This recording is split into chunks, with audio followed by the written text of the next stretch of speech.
Hello everyone, welcome to my channel. আজকে ভ্লগটা প্রথমেই শুরু করছি শ্যামনগর থেকে। ভিড় দেখতে পাচ্ছ কীরকম পুজোর আগেই। তাছাড়াও মর্নিং টাইমটা অফিসের জন্য ভিড় হয়। যদিও আমি শ্যামনগর থেকে এই কারণেই শুরু করেছিলাম, কারণ ওখানে আমার একটা হেয়ার উইগ রেন্টে দেওয়ার ছিল, সেই ছেলেটা শ্যামনগর থেকে কালেক্ট করেছিল। এদিকে দেখো, কাল রাত্রিবেলা মা এই ছেঁড়া নোটটা আমাকে দিয়েছে। তো ছেঁড়া নোট চালানোর নিনজা টেকনিকটা আজকে তোমাদের সবার সাথে শেয়ার করব। চলো দেখতে থাকো।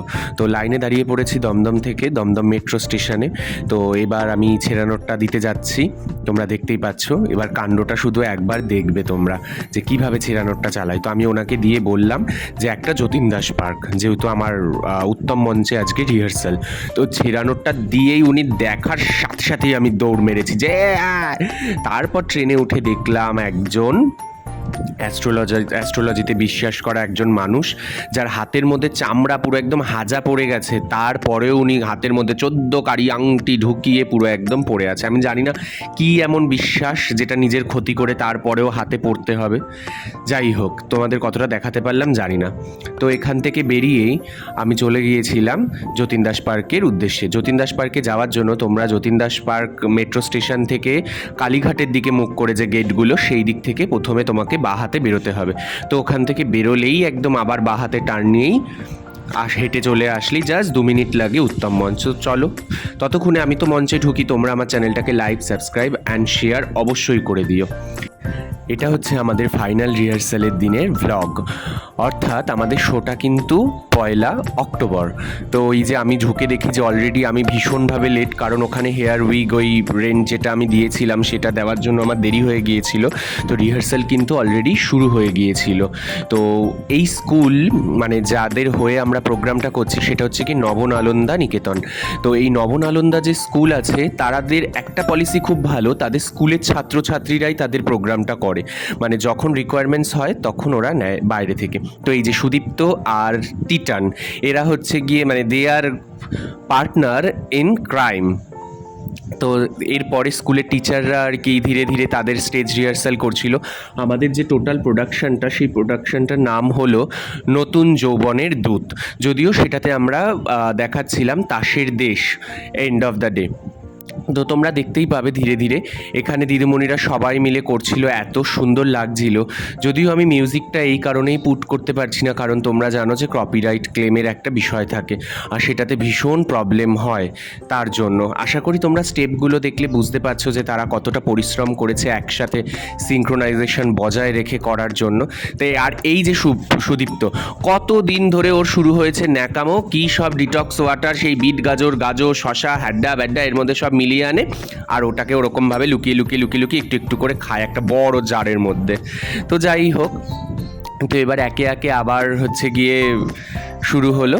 ইনি হলেন হেড স্যারের মেয়ে, মানে স্কুলটার যিনি হেড স্যার তার মেয়ে। তো তার একটা সোলো পারফরমেন্স ছিল। এগুলো সবটাই কিন্তু ইনক্লুডেড প্রোডাকশন, মানে প্রোডাকশনের মধ্যে ইনক্লুড। তো দেখো তোমরা ধীরে ধীরে স্টেপগুলো। যদিও এই গানটা ছিল আমার মল্লিকা বনে, যখন ধরেছে প্রথম কলি আমার মল্লিকা বনে। তো এই গানটিতে ওনার একটি সোলো পারফরমেন্স ছিল। তো তোমরা নাচটা ধীরে ধীরে এনজয় করো, আমি তারপর পরপর আসছি।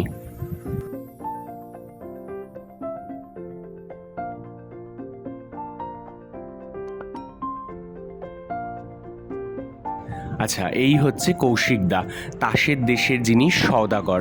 তো এর সাথেই হচ্ছে গিয়ে তাসের দেশের গল্পটিতে এই যে হেড স্যারের মেয়ে, মানে যেই ম্যাডামটির কথা বললাম, যিনি একটু আগে মল্লিকা বনে ডান্স পারফর্ম করছিল, তো তার আর সওদাগরের কিন্তু বিয়ে হবে এন্ড অফ দ্য প্রোডাকশান। তো দেখতেই পাচ্ছ এটা।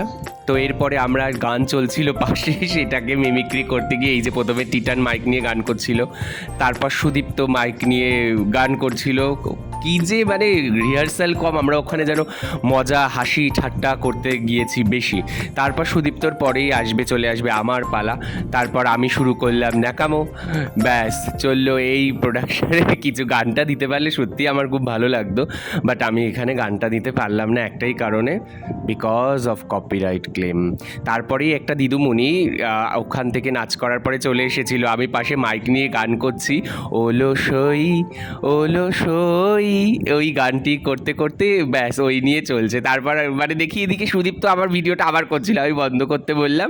তারপরে এই যে ইন্দুদা, ও এসে চোখ উঁচু করে কী যে বিড়বিড় করে আর কী যে অভিশাপ দেওয়ার চেষ্টা করে, মাথার মধ্যে একটা কাটা গুঁজে নিয়ে আসে, চোখ উঁচুতে করে ফু ফু ফু ফু করে একটা ফু এরকম করে কি করে ওই করছিল। এই নিয়ে সারাটা দিন পেছনে পড়েছিল।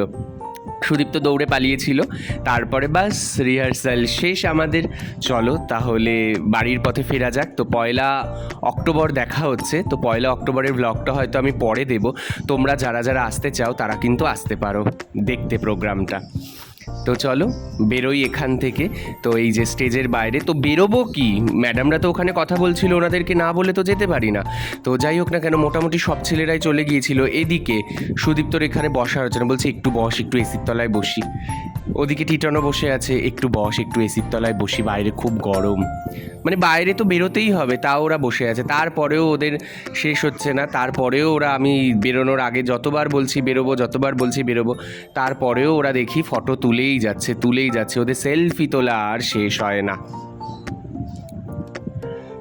তো যাই হোক, মানে সেলফি টেলফি সব একদম তোলা শেষে আমরা বেরিয়ে পড়লাম। তো মঞ্চের পেছন দিক থেকেই বেরিয়েছিলাম। এখানে কিন্তু পূজা প্রিপারেশন একদম তুঙ্গে। তো 2 তারিখ মহালয়া তোমরা সবাই জানো। তো চলো বাড়ির পথে ফেরা যাক। তবে ফিরতে ফিরতেও সুদীপ্তর খাওয়া কিন্তু শেষ হয় না। যাই হোক, আমরা সুদীপ্ত খেতে থাকুক, আমরা বাড়ি যাই। এদিকে নাকি ডায়েট।